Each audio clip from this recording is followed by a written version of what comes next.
Yesu ashimwe. Tugiye kuganira ijambo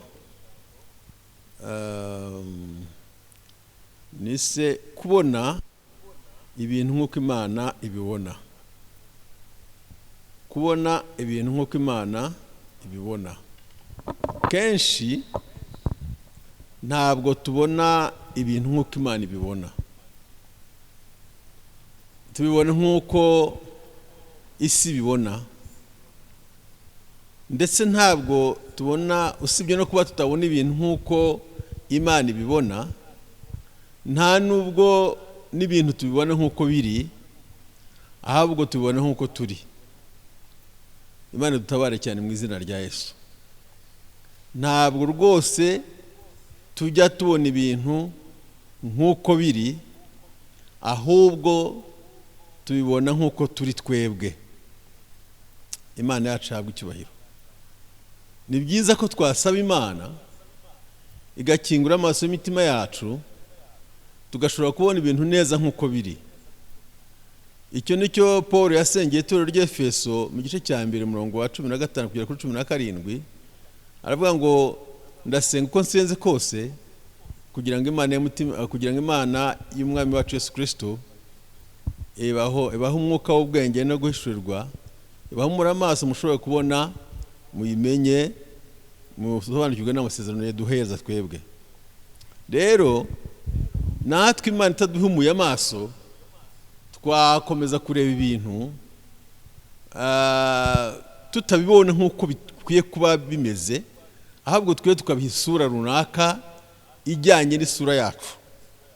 Imana ihabwe icyubahiro. Ijambo ry'Imana mu Migani ibice 23 haravuga ngo, umurongo wa 7:23 haravuga ngo, nkuko uko utekereza mu mutima ari kuri. Yesu ashimwe cyane. Uko dutekereza mu mitima yacu niko turi. Nuko tubona ibintu byose niko tuba tumeze. Umuntu abona ibintu akabiha ishusho atari ishusho yabyo nyakuri, ahubwo abirebeye mu ishusho ye. Kuko mu muntu hamwe ishusho yakoresha mu kureba ibintu byose hano ku isi. Yesu ahabwe icyubahiro. Imana yacu ishimwe. Imana itubabarire dushobore kubona neza.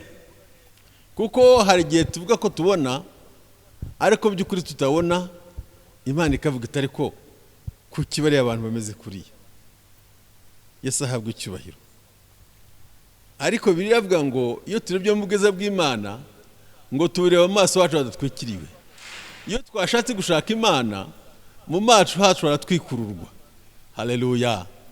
Iyo twifuza gusenga Imana, iyo twifuza kwegerana n'Imana, iyo Imana yabonye imitima yacu ko yifuza kuyibona mu maso, hari ukuntu dukwikururaho, hari ukuntu ubuhumyi butuvaho, tukabona neza mu buryo bwuzuye, hanyuma tukagenda twongera kuba transformed, tukagenda duhishurirwa mu buryo butangaje. Umuntu wacu w'imbere agatangira kuhweza neza ibintu akabisobanukirwa. Amen. Uburyo ubonamo ubuzima nicyo gihisura ubuzima bwawe. Amen. Uko ubonamo ubuzima nicyo giha isura ubuzima bwawe. Ni ukuvuga ngo isura y'ufite uyu munsi, uri we uyu munsi, bijyanye n'uko ubona ubuzima. Yesu ashimwe cyane. Buri muntu wese rero uwo ari we, uko ateye, uko akora, uko ahitamo, ibyo atekereza byose bijyanye n'ukuntu abona ibintu, n'ukuntu abona ubuzima bwa hano. Yesu ashimwe cyane. Icyerekezo cy'ubuzima bwacu kiba gishingiye uko dufata ubuzima bwa hano. Niyo mpamvu dukwiye gukenera kwegerana n'Imana kugira ngo iduhe ubundi buryo bwiza bwo kubona ibintu bitume tubaho tubonye abo Imana ishaka ko tubabo. Amen. Uko ubona ibintu niko kuzahindura uburyo ukoresha igihe cyawe, impano zawe, umutungo wawe n'abo mushyikirana. Yesu ashimwe cyane. Icyo ni ikintu cy'ukuri udashobora gufekinga, kuko niko dutiye twese. Imana tubabarire mu izina rya Yesu. Iyo shusho uboneramo ibintu byose niyo igenga ubuzima bwawe kurusha uko ubitekereza. Buri muntu afite ishusho afite mu mutwe we. Buriya urugero nka kamera, burya kamera ifite ahantu yakirira amashusho, hanyuma ishusho yayo igaragara, ifite ahantu yakirira ishusho, ikaza icuritse. Ubwo ni ukuvuga ngo kamera ireba ibintu bishingiye ko nayo imeze, kuko icurika ibintu byose kugira ngo ishobore kubibona. Rero ntabwo dukwiye gucurika ibintu nka kamera, ahubwo Imana dufashe ducurukura ibintu tubibone bicurukuye mu kigero cyayo, mu ishusho yabyo nyakuri. Yesu ashimwe cyane. Abahanga mu bya psychology bavuga ko umuntu agira ishusho bita life semfa. Niyo shusho buri wese aba afite mu buzima, nubwo utabitekereza, nubwo utabigena, ariko ibintu byose bibonera muri iyo shusho yawe. Buri muntu wese afite ishusho ye bwe ku giti cye. Niyo mpamvu iyo umuntu agira inama umuntu mugenzi we, aba ashaka umugira inama ashingiye kuri iyo shusho y'ibyo abona mu buzima bwa none. Imana itubabarire mu izina rya Yesu Kristo. Rero Imana yifuza yuko tutamera gutya, ahubwo twasa n'ishusho ya Yesu Kristo, ibyo tureba byose tukabirebera mu mwana w'Imana Kristo Yesu. Amen. Iyo shusho rigenga abantu cyane ku buryo nigena ibyo dutegereza mu buzima bwa hano, niha agaciro ibyo dutekereza, abo dushyikirana nabo, intego zacu, n'ibyo dushyira imbere mu mibereho yacu. Yesu ashimwe cyane. Ni ukuvuga ngo niba hari priority basetinze zishingiye kuri iyo shusho ureberamo ibintu byose. Amen. Ibyo uha agaciro mu mibereho yawe bishingiye kuri iyo shusho ufite mu mutwe wawe. Amen. Niyo mpamvu ibyo tubona ntabwo tubona uko biri, ahubwo tubona uko ishusho yacu imeze. Amen. None Bibiliya ikavuga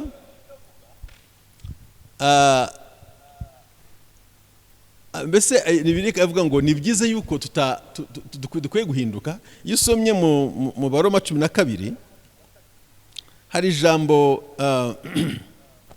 ariko mbere ko dusoma aho ngaho, hari ndagira ngo mbazeho ingero nk'eshatu z'uburyo abantu babona ubuzima bwa hano ku isi. Amen. Abantu bamwe bibaza ko ubuzima, cyangwa batekereza ko ubuzima bwa hano ari amarushanwa. Hanyuma kikwereka ko umuntu abona ko ubuzima ari amarushanwa, ubonaho na yiruka, ibyo akora byose bikora yihuta, yirukanka, avuga yirukanka, avuga asa n'ugira ufite n'uwo asiganwa nawe, ibyo akora aba yirukanka, kuko yatekereza ko ubuzima ari amarushanwa. Icyo ni ikintu cya mbere, ni ishusho imwe abantu benshi bibaza yuko ubuzima bw'ahangaha ari amarushanwa. Iyindi shusho abantu batekereza muri ubu buzima, bibaza ko ubuzima ari ibirori. Hanyuma kubera ko batekereza ko ubuzima ari ibirori, icyo bashyira imbere ni imyidagaduro. Bakunda kwidagadura, bakunda kwambara imyenda ihenze, kubona nk'umusore yambaye ikositimu y'umweru cyane n'inkweto, agasatsi yagashokoje, ntashaka kandi ukamukoraho, agenda ari nk'umucelebrity. Kubera iki? Kubera ko atekereza ko ubuzima bwa hano ari iki? Ari ibirori. Yesu ashimwe cyane. Uko niko abantu mu isi dutekereza. Ishusho yindi ya gatatu abantu bakunda kugira, batekereza ko ubuzima bwa hano ari intambara. Batekereza ko ubuzima bwa hano ari urugamba. hanyuma ikikwereka ko hari abantu bamwe batekereza ko ubuzima bwa hano ari intambara, bavuga bahora bahanganye.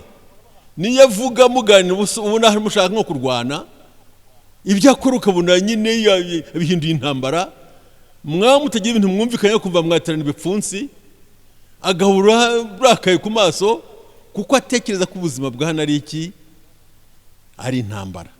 Nubwo bamwe batekereza ko ari ibirori, abandi bagatekereza ko ari amarushanwa, ariko batekereza ko ari intambara. Bivuze ngo abantu bafite amashusho atandukanye y'ibyo babonera misi ya none cyangwa ubuzima bwa hano. Yesu ashimwe cyane. None we Bibiliya hari ukuntu itugira inama icyo tugomba gukora. Imana yashimwe cyane. Byukuri kugira ngo ushobore gusohoza umugambi w'Imana ku buzima bwawe, nuko ugomba kwigobotora imitekerereze yawe ya buri munsi. Kugira ngo ushobore kwigobotora, kugira ngo ushobore gusohoza umugambi w'Imana ku buzima bwawe neza, nuko ugomba kwigobotora imitekerereze yawe usanganywe. Ahubwo ukemera guhindurwa n'imitekerereze y'ijambo ry'Imana, ukemera ishusho Bibiliya itanga y'ubuzima bwa hano. Imana ihabwa icyubahiro. Ijambo ry'Imana mu Baroma nko twavuze 12:2 hagira hati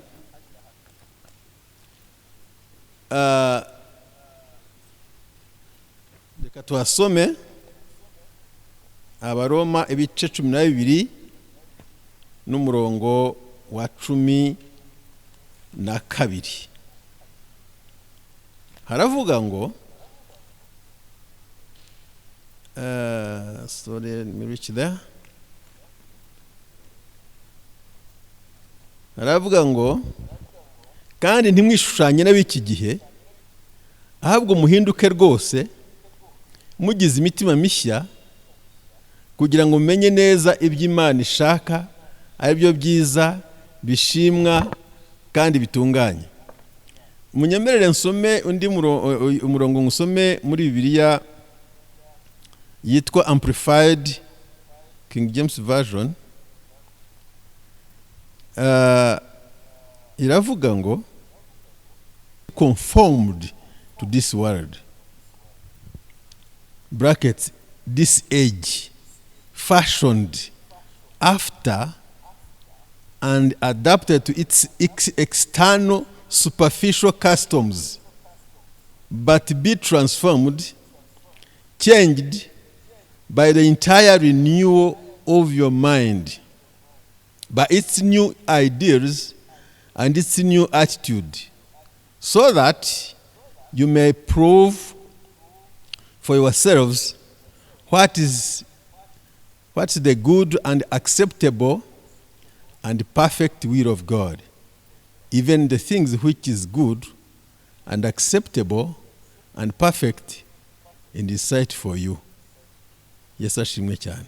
Aravuze ngo mwe gufata icyitegererezo cy'isi cyangwa cy'ibi bihe, mwe kwishushanya nabyo, ngo mujyane n'amashusho y'inyuma nayo yishushanya ubwayo bijyanye n'imico ya hano, ahubwo mwemere guhindurwa mugize imitima mishya n'imitekerereze mishya, kubwo guhindurwa bashya mu mitekerereze yanyu, kugira ngo mushobore gusobanukirwa neza, mumenye rwose kandi mwemere ubushake bw'Imana n'iby'Imana ibona mu maso hayo. Amen. So akavuga ngo nuko ntimwishushanye n'ab'iki gihe. Yesu ashimwe cyane. Nuvuga ngo ntabwo dukwiye gufata ishusho yuko ab'iki gihe babonamo ibintu. Ntabwo dukwiye kubona ibintu nk'uko isi ibibona. Burya iyo tuvuze isi, ntabwo tuba tuvuze amashyamba, imisozi, n'ibinyamaswa n'ibindi byose. Tuba tuvuga abantu. Ni ukuvuga ngo abantu abatuye isi bafite uburyo amaso yabo abonamo ibintu, bafite uburyo bitwara, bafite uburyo batekereza, bafite amahitamo yabo, bafite ibyo baha agaciro, bafite ibyo bashyira imbere. Yesu ashimwe cyane. Noneho akavuga ngo nuko mwe kwishuranya n'abantu bameze gutyo, ahubwo mwemere guhinduka mu mitekerereze yanyu. Unfortunately Bibiliya ntabwo ivuga mu mitekerereze, ivuga mu mitima, ariko ndavuga y'Ikinyarwanda, ariko by'ukuri Bibiliya ivuga ko ari uguhinduka mu bitekerezo, kuko iyo umuntu ahindutse mu bitekerezo burya n'umutima urahinduka, kuko umutima uhindurwa n'ibitekerezo byemewe mu bwenge bwawe. Yesu ahabwa icyubahiro.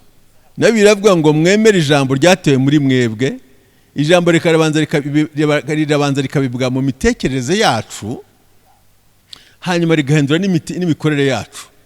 Bivuze ngo rihindura imitima yacu, kuko dukora iby'imitima yemewe kenshi. Yesu ashimwe cyane. So rero Bibiliya ikavuga ngo kugira ngo dushobore kumenya kubona neza, nuko twemera amashusho yo Bibiliya itwereka ajyanye n'ubuzima. Hari ibyo Bibiliya ivuga ku buzima bwa hano busa. Hari Bibiliya yigisha, itanga ingero z'amashusho 3 y'ubuzima bwa hano. Amen. Bibiliya itwereka neza ko ubuzima bwa hano ari igeragezwa. Iyo ni ishusho ya mbere Bibiliya yisobanura. Amen. Bibiliya ivuga ko ubuzima bwa hano ari igeragezwa.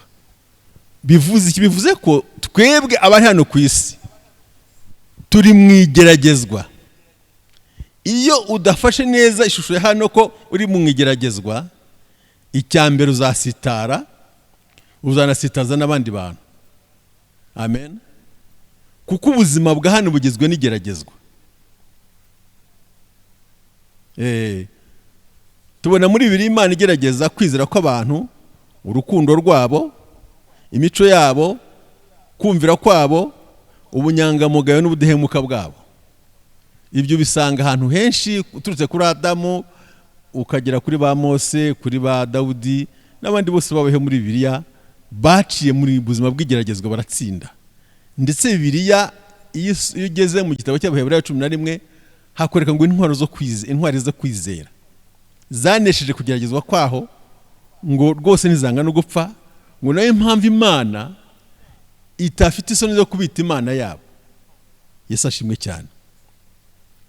So rero iyo usomye Bibiliya neza ubona ko hari amagambo ayo kugeragezwa agera asubiramo, ibigeragezo, gupimwa, gutunganywa, ibishuko, n'amagambo ameze gutyo agaruka kenshi inshuro 200 muri Bibiliya. Ni ukuvuga ngo amagambo aboneka gutyo ntabwo yafata buhoro, ahubwo byerekana ishusho imwe mu mashusho Bibiliya yigisha ko ubuzima bwa hano bumeze. Yesu ahabwa icyubahiro. Ni ukuvuga ngo rero be ready, kuko uri mu buzima bw'igeragezwa, ahubwo bumugabo bw'intwari uzatsinde nk'uko batubanjije batsinze kugerezwa kwabo, barangiza igihe cyabo bandikwa muri Bibiliya. Imana ishimwe cyane. So ubuzima butakuryoheye uyu munsi ntibugutangaze, kuko ubuzima bwacu hano ari igeragezwa. Amen. Burya imico n'imyitwarire myiza byerekanwa n'igeragezwa, cyangwa se byerekanwa n'ibigeragezo, kandi bigakomezwa nabwo. Kanamenye mbisubiremo. Imico n'imyitwarire myiza bihishurwa n'ibigeragezo kandi bigakomezwa nabyo. Niyo mpamvu ubuzima bwa hano bugizwe n'iki? N'igeragezwa. Yesu ashimwe cyane. Iyo usomye Petero igice cya mbere umurongo wa 7 haravuga ngo burya nkuko zahabu yerekanwa n'umuriro, kugira ngo zahabu igaragare ko ari zahabu y'ukuri, icishwa mu muriro ikezwa kandi ikagaragara ko ari y'ukuri. uko niko no kwizera kwacu gucishwa mu bigeragezo kugira ngo kwerekanwe ko ari ukuri kandi gukomezwe. Yesu ashimwe cyane. Iyo tuciye muri ibi bigeragezo, ntabwo kwizera kwacu kubonekera Imana ko ari ukuri kandi kuba koroheje cyane ku buryo umwanzi Satani yashobora kugukandagira tugatakaza. Niyo mpamvu tutagomba gusitazwa kugira ngo twishushunire ibigeragezo ducamo, ahubwo tukwiye kwemera ko ari amasomo duhabwa kandi Imana igambiriye ibyiza ku buzima bwacu. Dore uko Bibiliya ivuga mu Baroma ibice 8 murongo 28, haravuga ngo ku bantu bakunda Imana byose bifatanyiriza hamwe kubazanira ibyiza. Iyo Paul avuga aya magambo, ntabwo avuga ko ari ibyiza bijyazanye ibyiza, ahubwo ni ibibazo, ni ibigeragezo bibangamiye abantu ariko bigamije kubagirira neza. Abantu basobanukiwe Imana, abantu bakundanye n'Imana, abantu bagendanye n'Imana, ntabwo basitwazwa no kunyura mu bibagerageza, ahubwo basobanukirwa yuko ari ibyo kubagirira neza. Yesu ashimwe cyane. So umbundi umunyeshuri kugira ngo azamurwe mu ntera mu yindi class, nuko agomba guca mu bizami. Nta shuri rishobora guha promotion keretse banyuze mu kizami.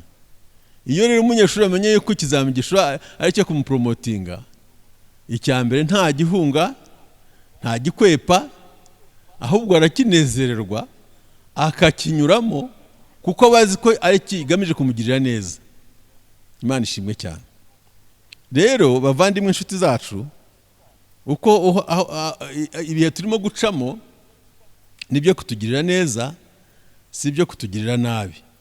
Ntabwo Imana yintendinze kugirira nabi, ahubwo nibwo buzima bwiza. Hari umuntu ugeze kuvuga ngo kwizera ngo ni igiti cy'umwimerere ngo gifumbirwe n'ibigeragezo. Yesu ashimwe cyane. Rero kugira ngo tube ibiti byiza byatewe n'Uwiteka, nuko twemera gufumbirwa n'ibigeragezo nyine. Haleluya. Imana yacu iduhe imbaraga no kumva ayo magambo. Haleluya. Nkuko rero umunyeshuri adashobora gusobanukirwa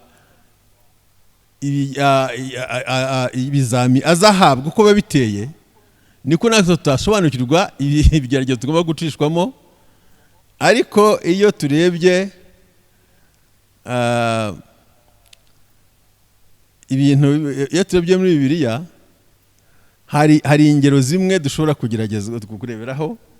Ni ukuvuga ngo by'ukuri uzageragezwa n'ibintu bihindagurika ku isi hano, ibihe bihinduka, amasengesho usenga ntusubizwe, cyangwa ukamara igihe kirekire ukazasubizwa usa n'uwataye ibyiringiro, kuba mu gihe wumva Imana isa naho iri kure yawe.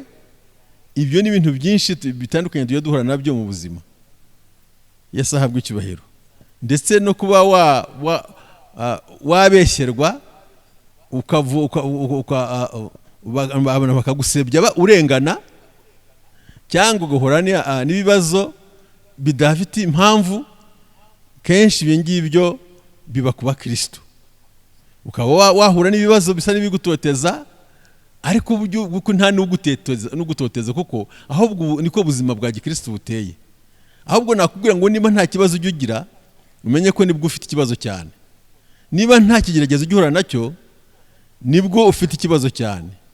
Kuko umukristo nyakuri agaragazwa no kugeragezwa.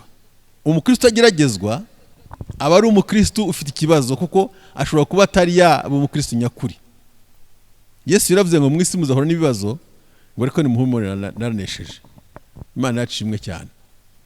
Nyanushanga yumva komeze mbabwire ngo nimukomere, kuko biri tubwira ko ubuzima bwacu ku isi nigeragezwa. Haleluya. Ishusho ya kabiri Bibiliya yigisha ko ubuzima bwa hano, birivuga ko ubuzima bwa hano ari indagizo. Amen. Ubuzima bwo ku isi ni indagizo. igihe tumara ku isi hano, ubwenge bwacu, imitungo yacu, ubushobozi bwacu, inshuti,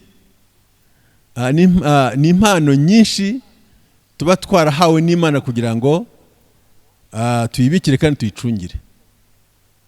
Imana ishimwe. Ibyo bintu bazongera bikubaze urangije ubuzima bwa hano uburyo wabikoreshejemo.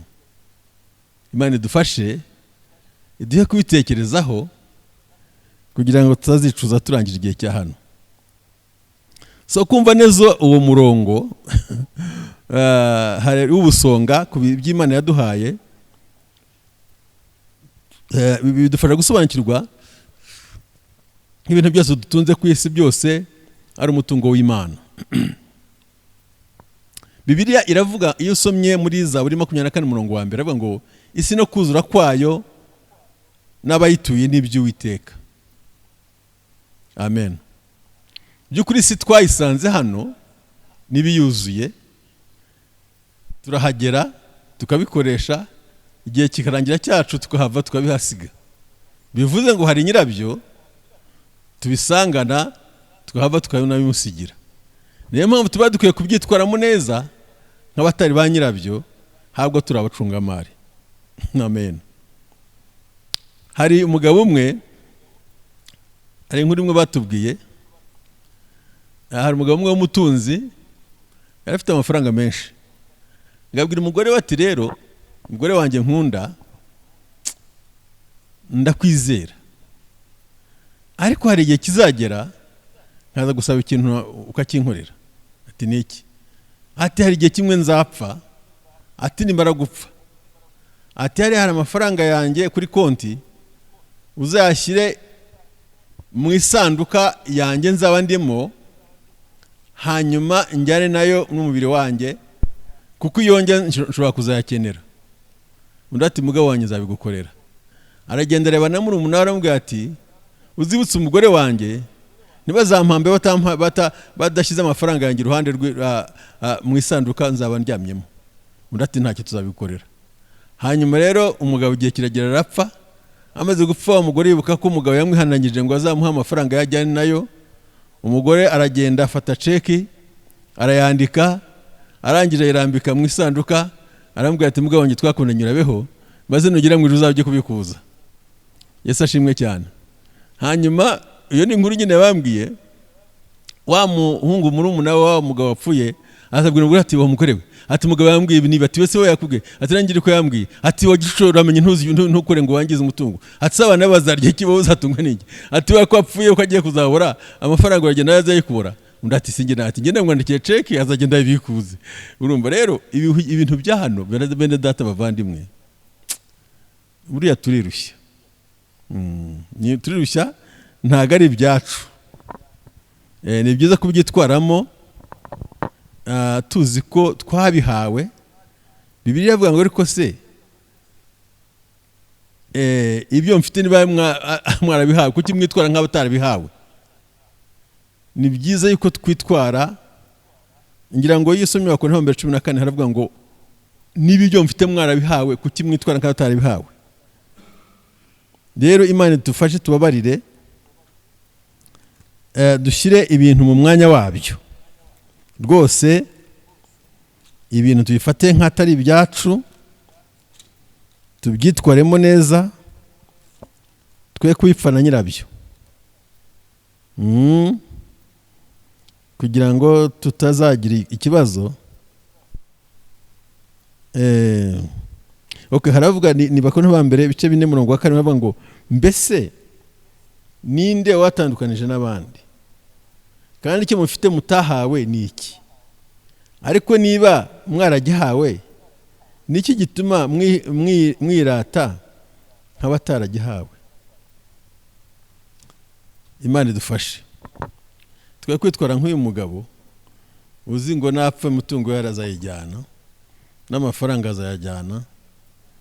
Umuntu akomeje kubitekereza neza, umutima we watangira kuruhuka, akagenda yizera Imana, kwizera ibyo afite. Imana ishimwe cyane. Imana idufashe tubyumve kuko biragoye cyane kumva neza ibintu, kuko ibintu bya hano biri influencinga byabuze urugero.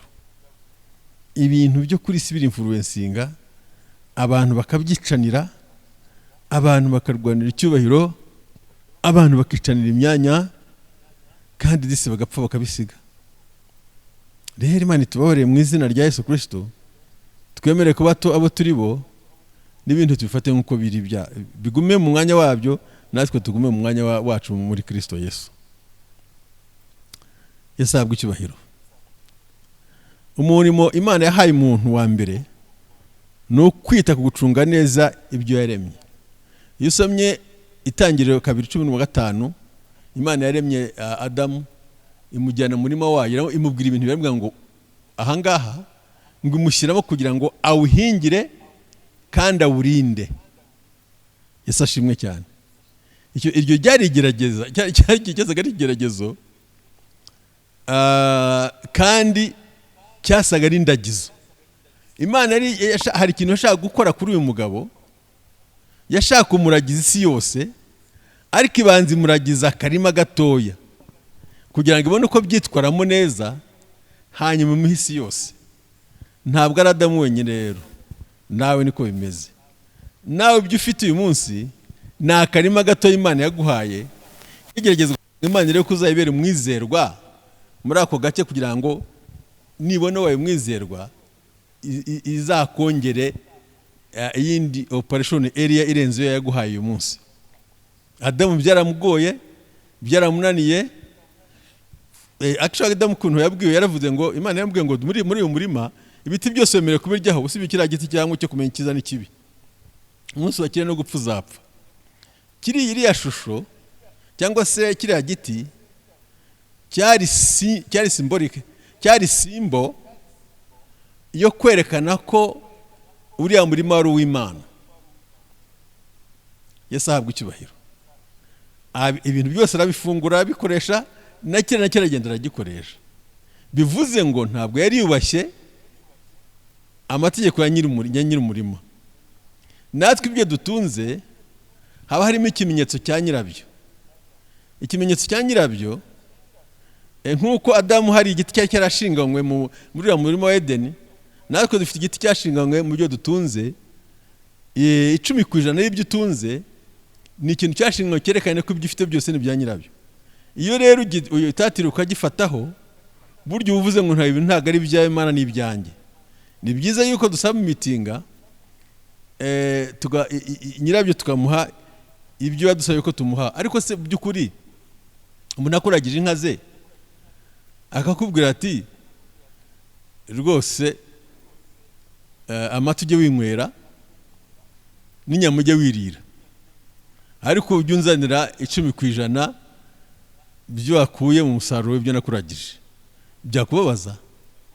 Akakubwira ati gumeze gumene 90%, ariko 10% urinzanire, wakumva guhenze cyangwa byakubabaza? Utekereza rero ukuntu dutekereza, kubera ko amashusho yacu areba nabi ibintu tukabireba bijyanye n'uko tumeze, kuko abantu benshi batwuzuye selfishness, twuzuye kwikunda no kwigwizaho no kwirebaho, ugasanga turakura ibintu byose tubyigaruriraho. Yesu ahabwe icyubahiro. Rero tuba dukwiye gutekereza neza, bigatuma rwose tutarya ibintu byose tudashigaje ikintu inyuma. Iyo umuntu amaze kumenya ko ibyo atunze atari ibye, atangira kugenda ibintu bimwe bisiga, kandi ibindi akabizana akabihereza Imana nk'ikimenyetso cyo kuyiramya no kuyihimbaza. Rero bavandimwe, inshuti zanjye, ikizakwereka yuko utembera neza ko ibyo utunze ari iby'Imana, ni igihe ujya gufata icyacu ugasanga ari cyinshi cyane, byaguhombye. Imana ibitubabariremo, kuko abantu benshi turabigira. Yesu yakunze kugereranya ubuzima nk'indagizo mu mugani we itaranto, bice Matayo 25:14 kugera kuri 22. Yaravuze ngo hari umuntu wari ugiye kujya mu rugendo, ngo hamagara abakozi be, ngo umwe amuha itaranto 5, undi amuha 2, undi amuha 1. Arabwira ati mugende muzigenze, nzagaruka mu mpera raporo ibyo mwagenjeje muri itaranto zanjye. agarutse buri wese amuhereza raporo. Ariko ngo haza kuba umuntu umwe ngo afite talent imwe, ngo aramubwira ngo mwami, ngo databuja, ngo nzi ko ubibaho usarura utabivye, nzi ko utwara ibyo bitari byawe, naragiye mfata itarantu ndagenda ndayipfundikira ahantu, ibyawe urabifite.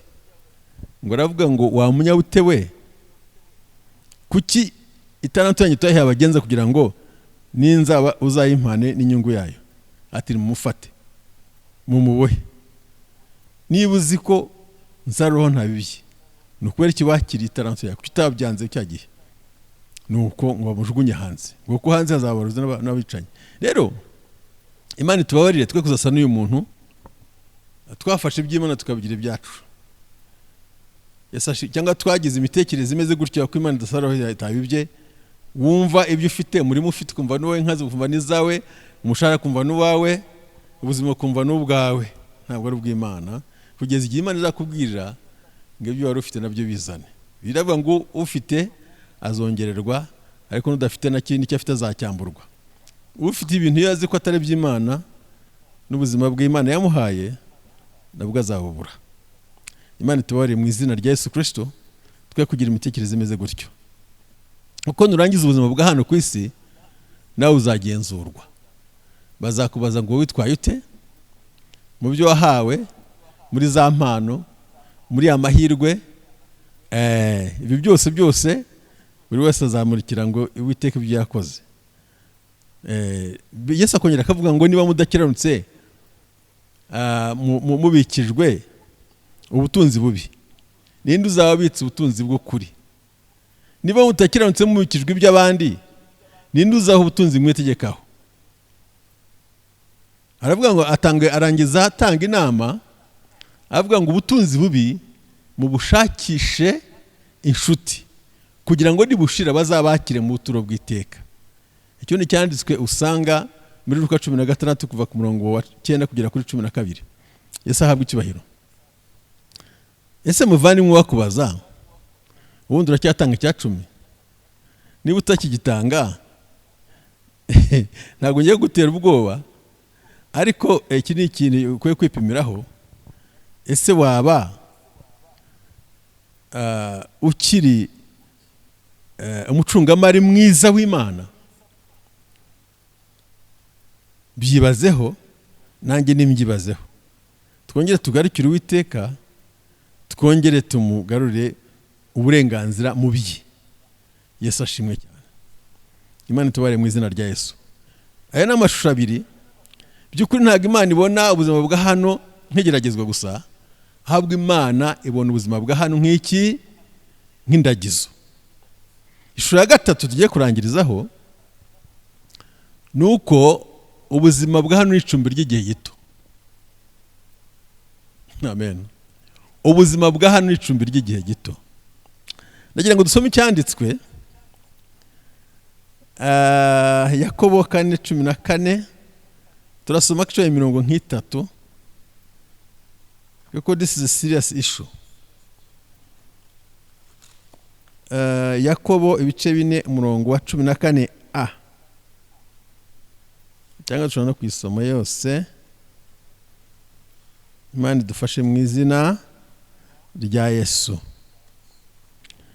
Haragira hati kuva kuri 13, nimwumve yemwe abavuga muti uyu munsi cyangwa ejo tuzajya mu mudugudu runaka atumareyo umwaka dutunde tubone indamu, nyamara mutazi bizaba ejo. Mbese ubugingo bwanyu ni iki? Muri igihu kibone ku mwanya muto kigahera ko kigatamuka. Amen. Imana idufashe. Hano haravuze ngo mwabantu mwe mukora annual plan of action, mukavuga ngo ejo tuzajya aha, tuzakora ibi, tuzateganya ibi, tuzarangiza ibi, tuzagira kuri izi ntego, ngo ariko ntimumenye ibizaba ejo. Ngo mbese ubugingo bwanyu ni iki? ubugingo bwa hano iyo ni ishusho imwe Bibiliya yigisha icy'ubuzima bwa hano ari cyo. Nkuko igihe gitama mu gitondo wasohoka ukabona kirijimye cyane kiguteye n'ubwo ugasubira inyuma, ariko wajyaho amasaha abiri wakongera kureba ugasanga cyatamurutse. Uko niko ubuzima bwacu bumeze. Yesu ashimwe cyane. Bibiliya yavuze ngo muri igihu, bivuze ngo turi igihu. Utekereje kuri igihu watangira kumanura ibiciro. Amen. Umenye kuri igihu watangira guca bugufi. Imana itubabarire. Yari umuntu wize, abantu benshi muramuzi, yari profesa,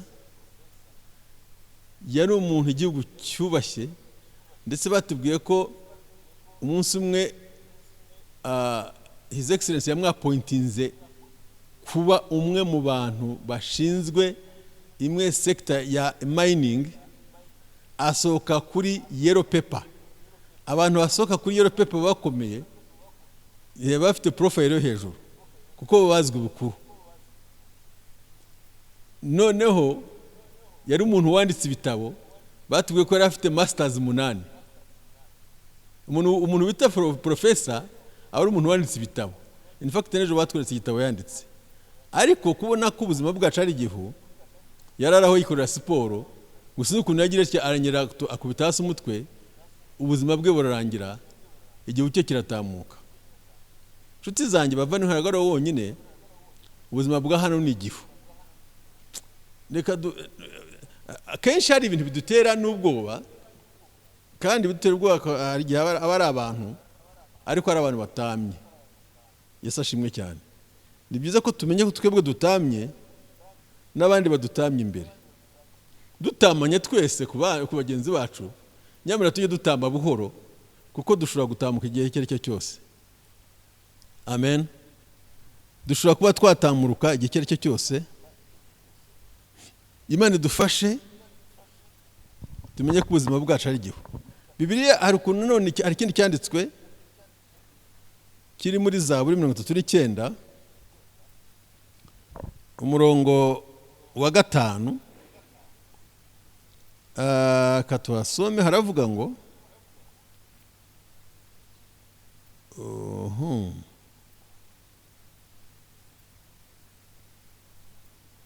haravuga ngo Uwiteka umenyeshe iherezo ryanjye n'urugero rw'iminsi yanjye, menye ko ndi igikenya. Uwiteka menyeshe iherezo ryanjye n'urugero rw'iminsi yanjye, ne kwifata nk'ufite igihe kirekire. Turimo turavuga ishusho ya gatatu yerekana ko ubuzima bwa hano ari icumbi ry'igihe gito. Ni byiza ko tumenya ko ahangaha tutazahamara igihe. Niba ubwo ku isi tutazahamara igihe, ubwo ku isi ari icumbi ry'igihe gito, ntabwo dukwiye kuhizirika cyane, ntabwo dukwiye kwihambira ku bya none. Bibiliya ivuga ngo ntabwo tuyoborwa n'ibyo tureba, tuyoborwa n'ibyo twizera. Yesu ashimwe cyane, kuko ibyo twizera nibyo bizahoraho. By'ukuri hari ibintu bitagaragara kandi by'ukuri, kandi ibintu bitagaragara nibyo biyobora ibigaragara. Ariko amaso yacu ntabwo ajya ashobora cyane kubona ibintu bitagaragara, kandi ibintu bitagaragara nibyo binyembaraga. Iyo umuntu utagaragara avuye mu muntu wawugaragara, umuntu wawugaragara ntiyongera kuba umuntu, ahubwo yitwa intumbi, kuko yitagwaho ngo ntiyongere kugira icyo amara.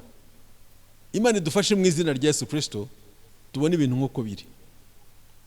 Amen. Yesu ashimwe cyane. Muvandimwe, uwuriwe nyakuri amen, azagaragara ageze mu bugingo bw'iteka. Uwuriwe nyakuri azagaragara ugeze mu ijuru. Uwuriwe uyu munsi ntawe ukuzi, ntawe ukubona, ntawe ugusobanukiwe.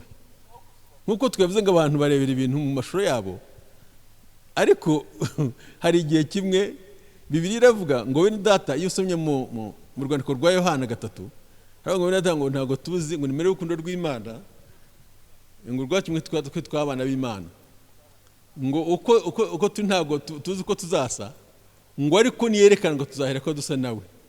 Yesu ashimwe cyane. Abo turi bo uyu munsi ntago tuzwi abo turi bo, ariko Yesu niyerekanwa tuzaherwa tujye kumugaragaro. Yesu ashimwe cyane. Hari umuntu witwa the inner man, naho dushoboye cyanditswe kirandyohera cyane, ariko mu Kinyarwanda ntago bagisobanura. Yesu muri Bibiliya y'Icyongereza ya King James Version ivuga ngo umuntu wawe w'imbere uhishe mu mutima. Hari umuntu w'imbere muri wowe uhishe mu mutima, uwo muntu ukwiye kumwitaho cyane. Yesu ahabwa icyubahiro. Hari umuntu wawe uhishe mu mutima utagaragara, hari umuntu wawe uzagaragara umunsi umwe. Uwo muntu uhishe mu mutima wimwirengagiza.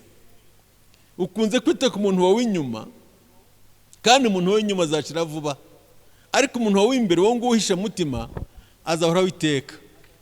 Yesu ashimwe cyane. Imana itubare mu izina rya Yesu Kristo. Umuntu wawe w'imbere uhishe mu mutima ni umuntu Imana wavuye mu Mana kandi uzahoraho, kuko Imana ntabwo yaremye umuntu agomba kuzapfa, ahubwo yaremye umuntu agomba kuzahoraho iteka. Umuntu uzahoraho iteka ntabwo ari umuntu w'inyuma, ni umuntu w'imbere.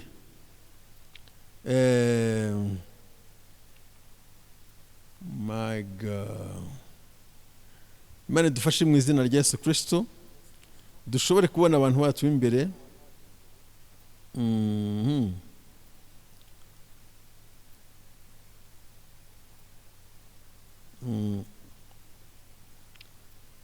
Okay, reka umuntu w'imbere uze kuhasoma muri Petero, ngira ngo ni ibice 3:3.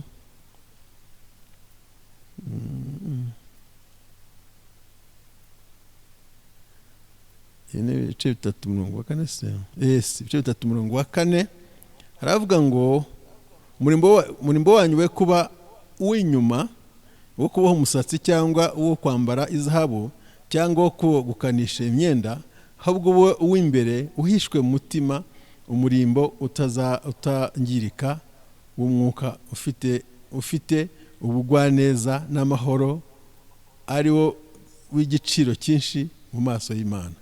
Aho ngaho urumva ko ari ukuntu ari Bibiliya y'Ikinyarwanda, ariko King James Version ndavuga ngo let it be the hidden man of the heart, in that which is not corruptible, even the ornament of meek quiet spirit, which is in the sight of God of great price.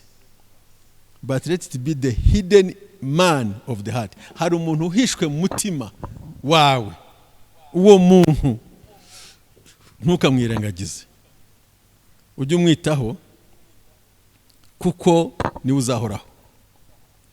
Yesu ashimwe cyane. Iyo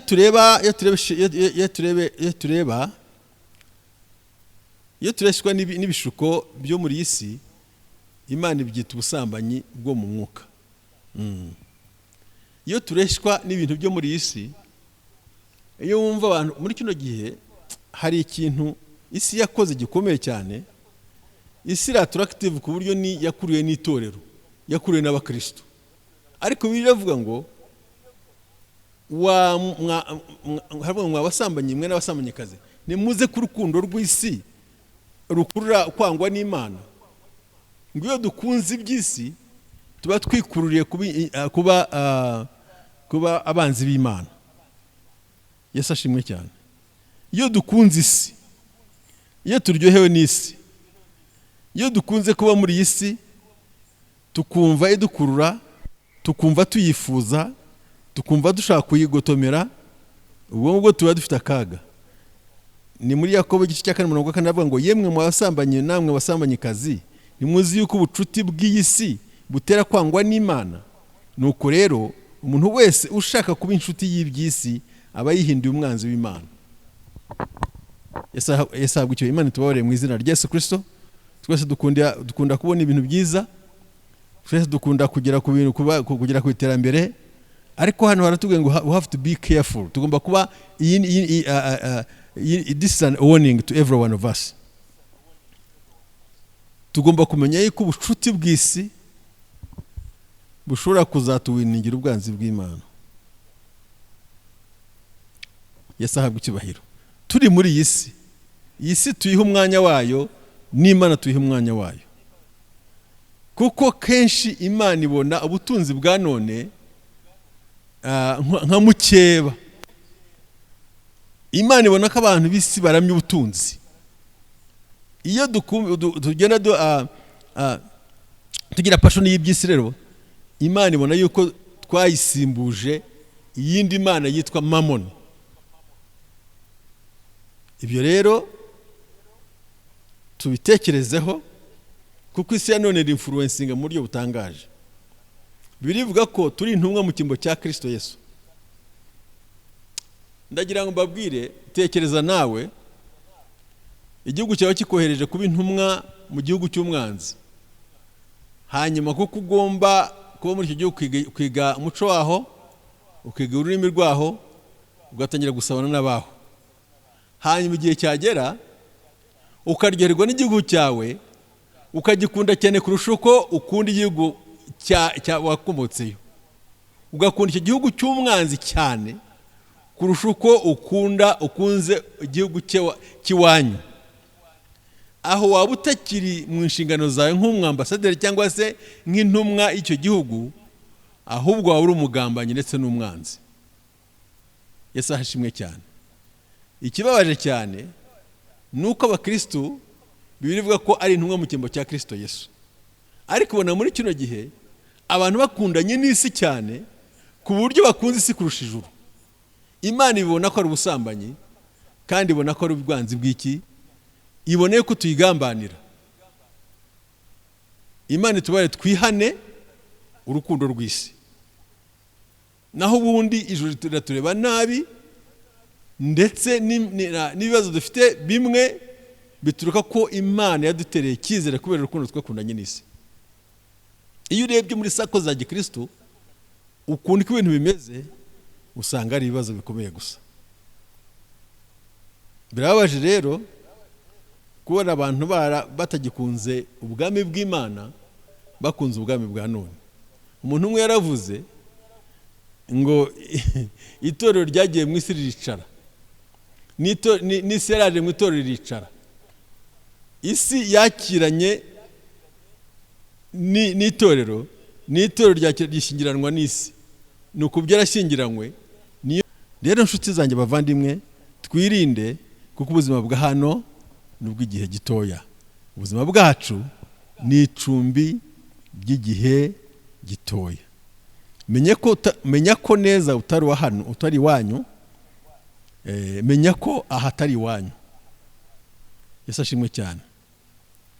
Hari umuntu umwe ngo umuvugabutumwa ugeze kujya mu zabukuru z'ikiruhuko, yari mu misiyoneri, ngo aza kwisanga mu mpera ataha, ariko muri iyo mpera yari rimwe n'umuperezida wa Amerika n'abataha, ngo ageze ku kibuga cy'indege, ngo umuperezida arasohoka, baramuririmbira, baramwakira, baramwishimira, ariko umuvugabutumwa we agenda nta muntu waje kumwakira. Agenda baravuga, turabona koko Mana, ni imyaka yose maze ubuzima bwanjye bwose ngukorera, hakaba nta muntu waje kunyakira hano.